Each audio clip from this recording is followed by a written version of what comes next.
Hello, my name is Maria Arteaga, and today I'll be discussing a rising issue that plagues our community, the housing crisis in Lexington, Kentucky. This crisis impacts key groups such as students, downtown residents, and workers. This issue creates obstacles for obtaining affordable and accessible housing. Understanding the severity of this problem and being open to figuring out solutions will help us become better as a community. Lexington's housing crisis is thanks to a great shortage of affordable housing, limited housing, and rent prices that are through the roof.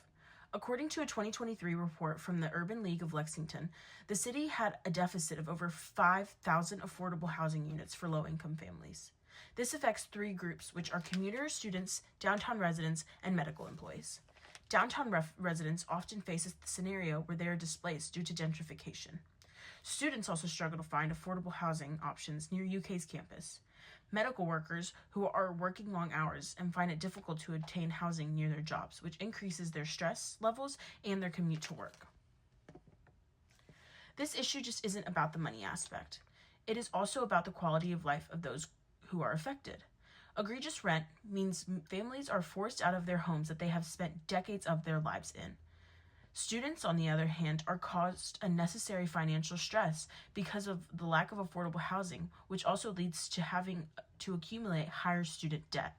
Medical workers, who are essential employees, are left with long commutes due to the lack of housing around their jobs, and it can negatively affect their work performance. One solution that could work is the development of mixed income housing projects, which would be supported by public-private partnerships. This idea would mix affordable units into new developments while still being profitable for the developer. A study done by the National Low-Income Housing Coalition shows that mixed-income housing reduced economic segregation and improved access to resources for families that were low income. This solution would help all three groups. Residents of downtown would be able to have affordable units in their neighborhoods. Students would be able to live closer to campus with less financial stress and less commuting time. And medical workers would be able to easily afford their homes near their workplaces, which would help their work and life balance.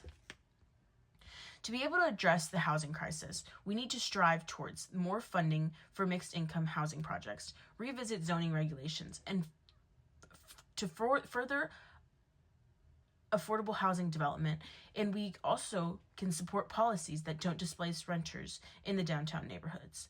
Organizations such as the Lexington Housing Authority are already working on initiatives, but they need greater community support. To summarize, Lexington's housing crisis affects a number of different groups, but solutions like mixed income housing, which can provide a solution and foster an inclusive community. Through working together, we can create a community where everyone has access to safe and affordable housing.